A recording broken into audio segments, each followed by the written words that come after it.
চিটাগাং কিংসের পরে এবারে সিলেট স্ট্রাইকার্সের বিপক্ষে দুর্দান্ত সাব্বির রহমান।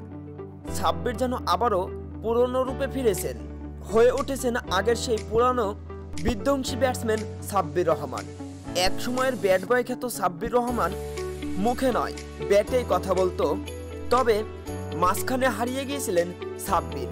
গতবার তো বিপিএলে দলই পেয়েছিলেন না সাব্বির। এবারে অবশ্য বিপিএলে নিজের প্রথম ম্যাচে তেমন একটা সুবিধা করতে পারেছিলেন না, মাত্র 2 রান করে 7 বল খেলে আউট হয় সাব্বির।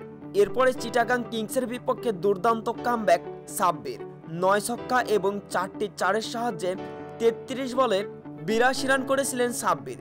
তবে এবারে চিটাগাং কিংস নয়, এবারে সিলেট স্ট্রাইকার্স। গত ম্যাচে যেখান থেকে শেষ করেছিলেন সাব্বির, সেখান থেকে যেন শুরু করলেন। সিলেট স্ট্রাইকার্সের বিপক্ষে টানা 3টা ছক্কা হাঁকিয়ে 10 বলে 23 রান করে মাঠ ছাড়েন সাব্বির রহমান। সাব্বির রহমানের এমনই কামব্যাক হয়তো আশা করছিল সাব্বিরের ভক্তরা। 230 স্ট্রাইক রেটে এদিন ব্যাটিং করেন সাব্বির রহমান, অসাধারণ এক কথায়।